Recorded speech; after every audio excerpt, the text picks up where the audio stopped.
Bonjour, aujourd'hui je vais vous faire une vidéo un petit peu en dehors de ma zone supposée de crédibilité. Je vais vous parler du coaching, des mentors et des coachs. Et je vais vous donner les 4 marqueurs de leur incompétence et de pourquoi il faut les fuir. Alors ils ont entre 2 et 4 sur la liste de ces 4 marqueurs. S'ils en ont moins 2, moi je vous recommande de le fuir. 1 sur 4, on peut y aller, mais vous allez découvrir que 3 sur 4 est assez fréquent, et puis il y en a qui ont le culot de faire 4 sur 4 et de vous demander du pognon, et c'est assez fréquent. Alors, le premier critère qui fait que la confiance s'envole, en fait, je vais vous donner les 3 critères d'un bloc, qui sont les 3 critères que j'ai observés des dizaines et des dizaines de fois chez les thérapeutes, les chamans, les coachs, business, les mentors comme dans la finance par exemple. Bref, vous en avez une chier. C'est un business, aider son prochain à changer de niveau est un business florissant grâce aux réseaux sociaux. D'un côté, c'est quand même un univers et un monde extrêmement positif. C'est vrai qu'on n'a jamais eu autant d'outils pour s'améliorer dans son chemin personnel de vie. Honnêtement, pas comme toute chose, il y a du bon et du mauvais. Mais de l'autre, je pense qu'il y a un travail de sélection assez important à réaliser. Sinon, ça coûte une blinde et puis le résultat, on l'a pas. Donc, quels sont ces 3 premiers critères que je mets ensemble? Alors, les mauvais mentors, coachs, thérapeutes, chamans, tout ce que vous voulez, ils ont systématiquement un problème systématiquement, quand ils sont mauvais, un problème avec le fric, un problème avec les relations amoureuses et un problème avec le poids. Donc, moi je vous invite, si vous ne savez pas trop comment jauger si le mec est bon ou pas, je vous invite à lui poser des questions sur sa vie amoureuse. Je vous invite à lui poser des questions sur sa vie financière. Et puis, s'il est trop gros, vous le voyez tout de suite. Alors, je sais bien que la norme en Europe, en France, elle est complètement modifiée. L'ancien M est devenu du large, et puis le large est devenu de l'extra large, et quand l'extra large est devenu de l'obésité massive. Donc, là, une femme qui est complètement grosse de mon point de vue, et aujourd'hui elle est bien, elle est en chair quoi. Alors que non, elle est grosse, elle est obèse, voilà, il y a des normes, sauf que les normes sont trop rendées aujourd'hui pour répondre aux besoins de la population. Donc non, il faut savoir évaluer la quantité de surpoids d'une personne. Pourquoi? Parce que ça veut tout simplement qu'il n'y a pas assez de discipline, de responsabilisation de soi pour pouvoir gérer la balance calorique. Alors vous pouvez me raconter tout ce que vous voulez. Je viens de perdre 6 kilos, voilà, j'ai 48 ans, et tous les gens que je connaisse qui perdent du poids, c'est la prise de poids. Il y a toute la branlette moderne. Non, mais les calories sont bonnes ou mauvaises, machin. Alors tu baves là, voilà. Non, mais parce que si on prend de la bouffe de mauvaise qualité, on grossit, mais si on mange trop avec de la bouffe de bonne qualité, on va pas grossir. C'est du bullshit total, c'est de la thermonucléaire, dynamique, énergétique, de ce que vous voulez. Il suffit de déterminer votre métabolisme de base, puis vos besoins de consommation personnelle pour financer vos dépenses énergétiques sur la journée.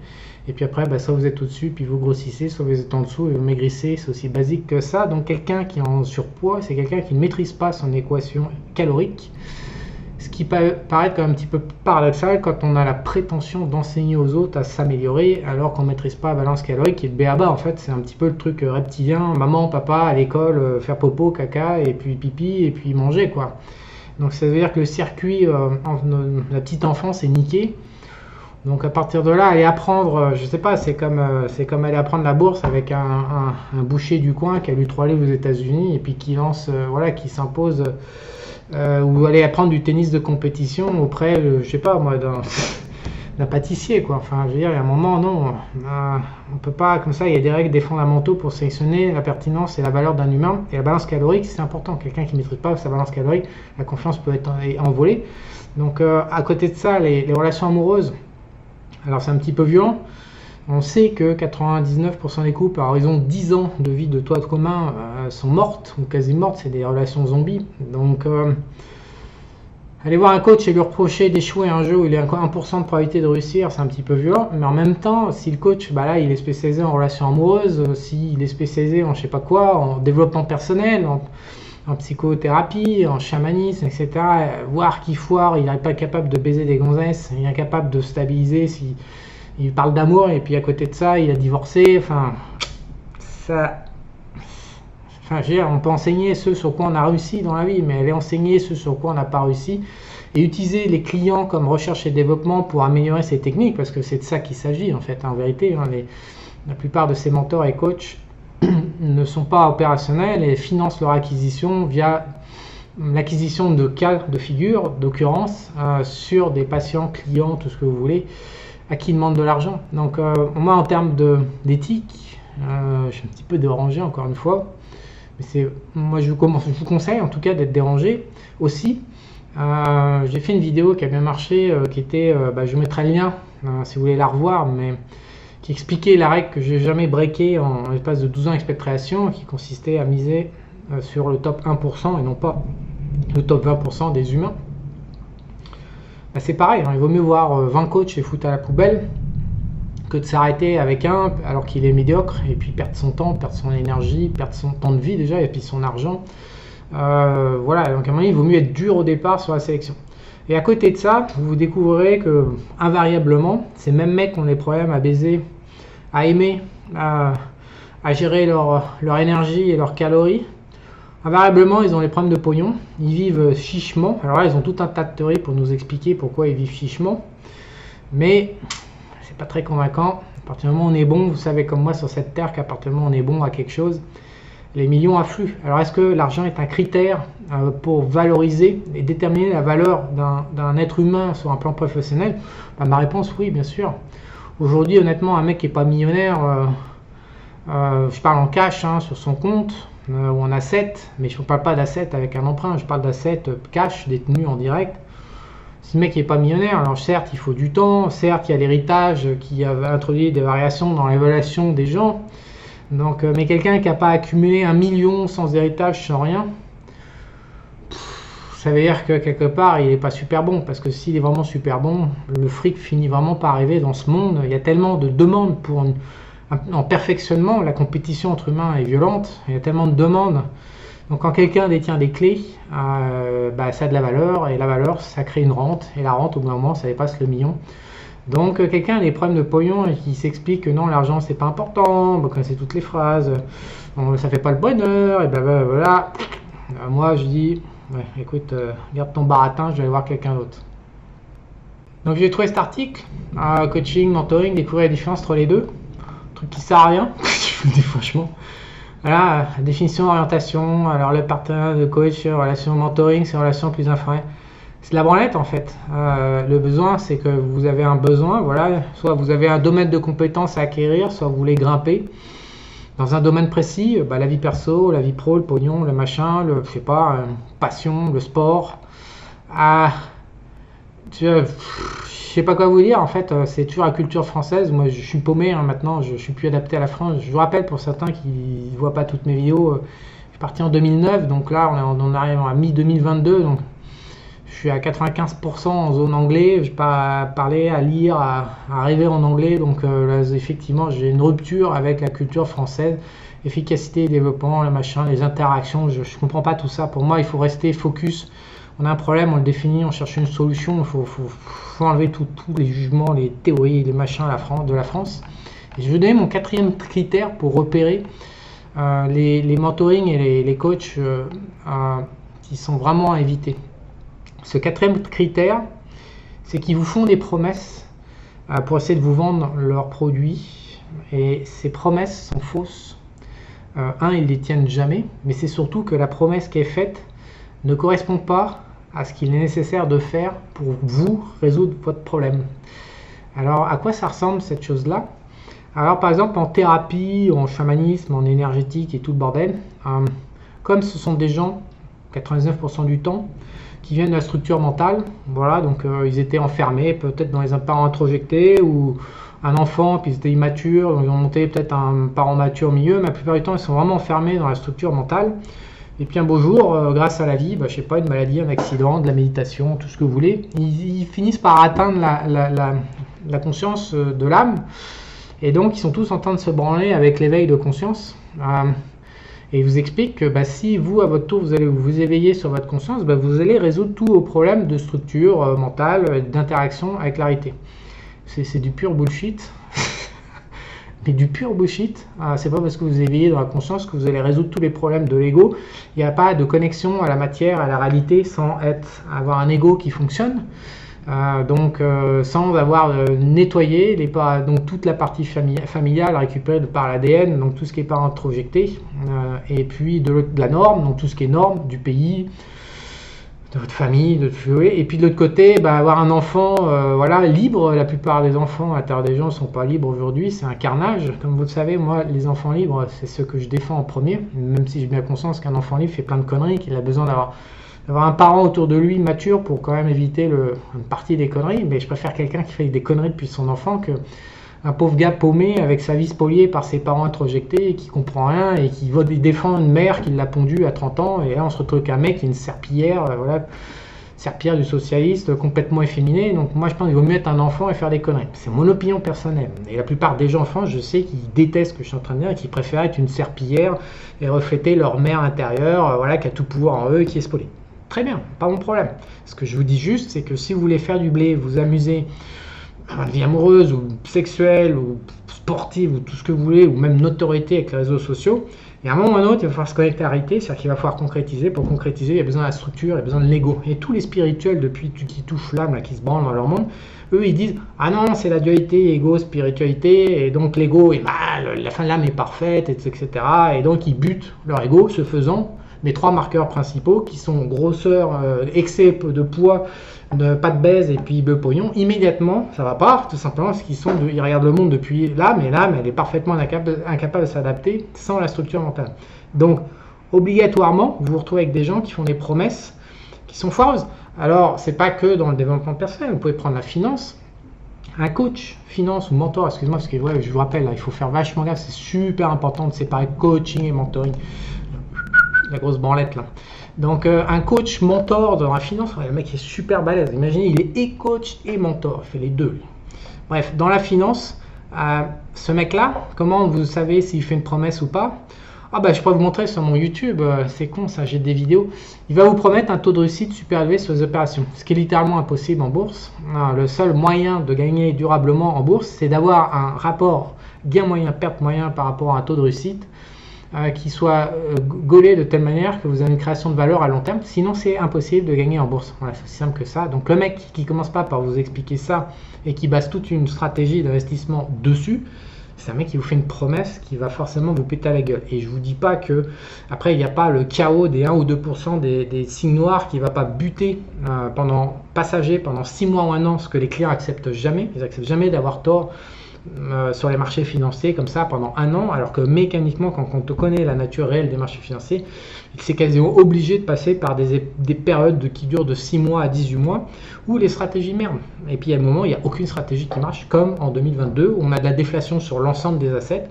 C'est impossible. À part jouer à la baisse, à part shorter les marchés, il n'y a pas d'autres stratégies, il n'y a pas d'assets, mis à part le rouble, mais on n'a pas le droit de l'acheter, il n'y a pas d'assets qui permettent de gagner. Donc quelqu'un qui vous fait une proposition et qui omet le win-loss par rapport au win-rate et qui vous dit non mais moi je vais gagner tous les mois, voilà. Il va faire des promesses pour vous gratter dans le sens du poids, il va dire non tous les mois, tous les 2 mois c'est gagnant, etc. Alors que non, la distribution des gains sur les stratégies est mécaniquement non gaussienne. C'est infernal psychologiquement à survivre. Donc quelqu'un qui vous fait ça, vous êtes déjà sûr que c'est de la pif, ça ne marchera jamais en fait.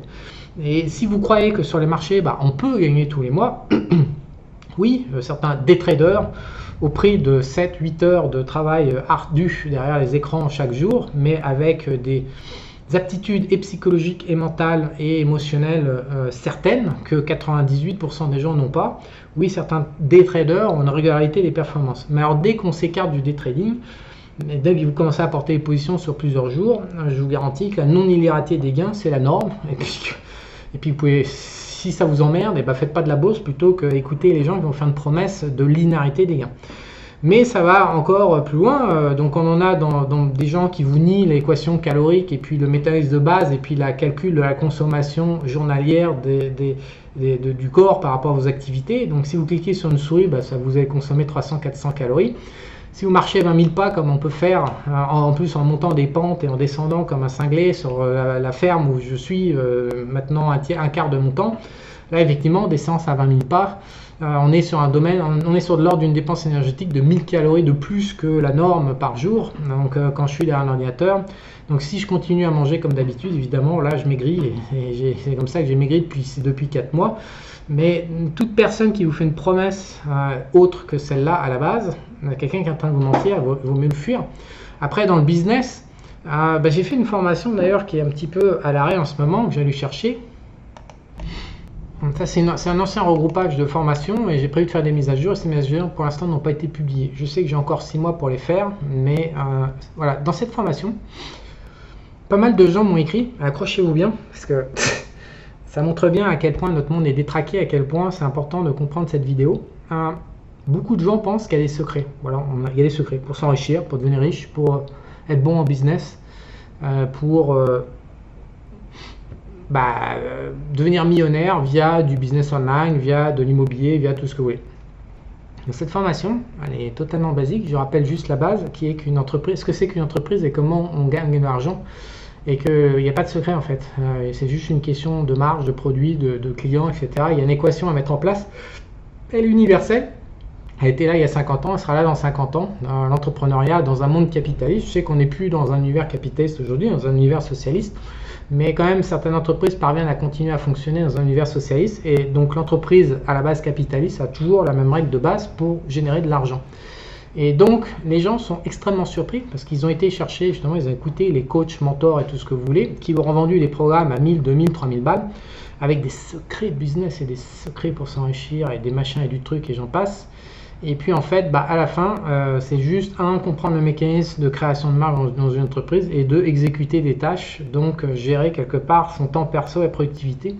Il n'y a pas de secret en fait. Les secrets, c'est pour les idiots qui n'y arriveront jamais, quoi. Je suis désolé, mais le mec qui commence, le coach mentor qui dit non, je vais t'apprendre des secrets de machin, il faut s'enfuir.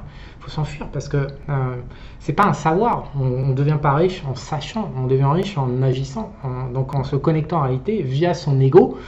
Ah là là, donc là, ça y est, les spirituels, oh l'ego c'est moche. Donc oui, on se connecte en réalité via son ego, et puis on prend une liste de tâches à faire chaque jour et on construit sa marge dans son entreprise. C'est comme ça qu'on devient riche. Il n'y a pas d'autre secret. Donc, j'essaye de mettre sur la table un certain nombre de critères pour comprendre que les promesses qui sont faites par les coachs et les mentors aujourd'hui, et les mentors et non pas les menteurs, parce que justement, c'est le prochain mot, ce sont des menteurs et non pas réalistes, et donc vous devez apprendre à jauger ça. Attention, il y a d'excellents coachs et mentors aux États-Unis que j'adore, qui m'ont fait énormément progresser. En France, généralement, c'est du copier-coller, c'est-à-dire que les Français ne parlent pas trop anglais, donc du coup, il y a des mecs qui ont compris qu'il suffit juste de parler anglais pour copier-coller et revendre ça, repackager et se faire un max de blé. Il n'y a pas beaucoup de mecs qui sont vraiment créatifs. J'en connais très très peu, si ce n'est pas du tout. Mais aux États-Unis, il y a des mentors, il y a vraiment des gens qui changent la vie des autres à distance via des vidéos publiques ou des vidéos dans des zones d'abonnement privées moyennant finance. Je ne vais pas vous faire l'apologie de personnes en particulier, mais j'ai totalement changé.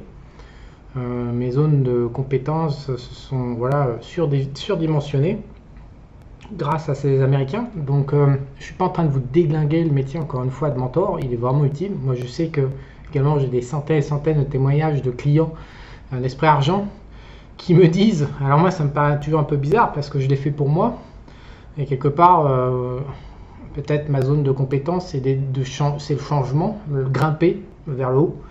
Donc j'ai grimpé vers le haut à titre perso, et puis après j'ai aidé des centaines de gens à grimper vers le haut, mais c'était plus une conséquence, ça s'est fait naturellement, mais j'ai des centaines de témoignages de gens. J'ai mis du temps en fait à comprendre, j'avais du mal un peu à accepter qu'on puisse comme ça changer de vie via même des vidéos gratuites ou des formations payantes. Je l'avais fait pour moi, mais voilà, je n'ai pas percuté à quel point j'avais autant d'impact également à mon tour. Donc je déglingue pas le métier de mentor et de coach mentor. Je dis juste que ça peut marcher ce circuit-là qu'à partir du moment où on mise sur des gens qui cherchent, je ne sais pas s'ils l'atteignent, mais qui cherchent au moins, qui sont attirés par l'excellence ou qui veulent être parmi le top 1% du marché. Et donc il faut éliminer absolument tous les opportunistes qui font perdre du temps, encore une fois. Donc si je vous mets en fait ma vidéo là, que je vous invite à regarder, 12 ans d'expatriation, une règle jamais transgressée, je n'arrête pas d'avoir de la valeur créée encore et encore chaque semaine grâce à cette règle. Il n'y a pas d'offre commerciale, hein. C'est pas parce qu'il y a les 3S que machin, il n'y a pas d'offre commerciale, il n'y a pas de lien dessous, il y a juste mon lien vers Twitter, c'est pas un tunnel, c'est pas je vous pique pas votre email, c'est vraiment une vidéo, c'est le 1% contre le 99, il faut filtrer avec des critères et se focus. Par exemple, cette semaine, j'ai trouvé un pilote, je pense que si je vends un de mes bateaux, je vais acheter un avion. Et j'ai trouvé le pilote, j'en suis sûr. Voilà. Mais je sais que parmi, si je vais voir 30 pilotes, et ben je sais que lui, à la fin, il sera toujours là et ce sera lui. Il faut toujours prendre l'excellence, le mec du top 1%, voilà, qui a une bonne énergie, qui est clair, qui est le mec qui vole au-dessus, en fait, qui est naturellement qui vole au-dessus. Je sais que lui, voilà, c'est avec lui que je vais travailler à Panama pour cet avion que je n'ai pas encore acheté, mais qui va arriver dans ma petite vie, à mon avis, plus tôt que prévu. Donc je vous mets le lien de cette vidéo si vous ne l'avez pas vu pour regarder parce que c'est fondamental et capital. Donc pour revenir aux 4 critères de sélection d'un coach mentor, le mieux, ça consiste à s'interroger, à analyser les promesses faites par ce coach mentor et se demander si ça fait plaisir à entendre ou pas. Si ça vous fait plaisir, et ben c'est qu'il y a un souci parce que généralement la réalité ça fait pas très plaisir, la réalité est rude, la réalité ne fait pas fantasmer, ça fait pas bander comme on dit. Donc quelqu'un qui parle de réalité, le job le plus dur pour un être humain c'est de se connecter à la réalité, c'est ce qu'il y a de plus dur. La plupart, 99% des gens fuient. Donc à partir du moment où moi mon critère, donc j'élimine avec les 4 critères que je vous dis, donc la promesse, le surpoids, la baise, l'amour et puis le pognon. Mais il faut aussi quand même vérifier que le mec est bon. Et pour moi, un mec qui est bon, c'est un mec qui va être capable de regarder coach, qui va être capable de regarder la réalité. Regardez le contact à la réalité. Comment dire? Je pense qu'on peut pas créer, on peut pas avancer, on peut pas impacter le monde. On peut en faire en fait. On peut pas s'enrichir en partant de zéro. Sans tricher d'ailleurs, parce qu'après on peut faire tout ça en trichant, et ça marche très bien d'ailleurs. Si d'ailleurs la réalité vous intéresse pas, autant tricher direct, au moins comme ça vous réglez le problème. Mais il faudrait que je fasse une vidéo là-dessus, mais sur la triche. Mais si on triche pas, il est la fonction la plus vitale qui peut compenser tout le reste, qui peut compenser moins de connaissances, moins de techniques, moins de tout, c'est de pouvoir encaisser, arrêter, de pouvoir diagnostiquer ce qui se passe, les échecs, les succès, de pouvoir corriger le tir, le fait de faire une espèce de danse entre la quantification et la réalité, donc ce que le monde nous renvoie, et puis les actions qu'on met dans son agenda chaque jour, où là on envoie une onde dans le truc, et puis après ça nous revient, et quelqu'un qui est capable de voir le va-et-vient, le jeu entre la réalité et soi, lui en fait il va toujours sur le long terme invariablement il va réussir plus que n'importe quel mec qui est capable d'apprendre des livres entiers, qui parle 5 langues et blablabla et qui fait de la branlette surtout. Je sais pas, moi c'est le critère que je cherche en fait. Il y a une intelligence émotionnelle nécessaire et puis il y a une intelligence technique, une intelligence pratique. Voilà, c'est une espèce de regroupement de 3 formes d'intelligence et dès que je la vois, boum, le mec je le ramasse, je lui dis il faut qu'on bosse ensemble. Le pilote hier je lui dis il faut qu'on bosse ensemble. Il m'a dit quoi? Il m'a dit je me suis barré parce que j'ai un autre vol, mais moi aussi j'ai pensé à la même chose et donc oui volontiers. Donc quelque part, si vous regardez ça, la personne en face qui est là-dedans va voir que vous regardez et on est tellement seul dans cette approche de la vie que ça flash des deux côtés et que des partenariats, des business, des machins se mettent en place naturellement. Donc si vous trouvez un coach ou quelqu'un qui un mentor qui va vous élever et qui est là-dedans, il faut miser à bloc dessus. Parce que lui en fait il va vous apporter ce que 10 ou 20 ou 30 et si vous appliquez ma règle ici 99 ne pourront jamais vous apporter. Vous pouvez essayer de passer une vie entière à essayer de vous rater en fait parce que vous prenez pas les bonnes personnes. Et je pense pour finir cette vidéo, alors peut-être vous paraître de la branlette, mais je pense qu'on est issu de, alors je crois pas à la théorie du chaînon manquant, pas du tout même. Moi je dis il faudrait peut-être aller voir les grands rouquins de 2,50 m dans les pyramides chinoises qui sont tous sauf bridés. Et donc je pense pas du tout qu'on descend du singe, désolé. Mais par contre, je pense qu'on a quand même crapahuté pas mal dans la merde de la savane et de la jungle et de la machine parce que je pense pas que les pôles étaient au même endroit non plus qu'ils sont aujourd'hui sur Terre. On a quand même des preuves assez sérieuses. Donc on connaissait pas les climats d'avant. à quoi l'homme était confronté. Mais on a quand même un certain nombre d'éléments qui nous laissent penser qu'il y avait à peu près tout et n'importe quoi comme animaux sur Terre et qu'on était en tant que corps le plus fragile de tous. Et donc c'était quand même un peu chaud de survivre. Et si on est là aujourd'hui, là où on est, je pense que c'est dû qu'à une seule raison, et je l'ai vu dans toutes mes visions, c'est le truc fondamental de l'existence humaine. On est là par notre aptitude à nous associer, par nos aptitudes à faire des partenariats. On ne peut pas s'en sortir seul sur cette putain de planète, c'est pas possible. Donc, savoir trouver le bon partenaire qui va être pas toxique, qui va être bénéfique pour soi, c'est quand même quelque chose, c'est quand même une qualité fondamentale, incontournable. Et donc, je pense qu'il faut vraiment réfléchir aux critères de sélection quand on s'en manche dans les partenariats. Voilà.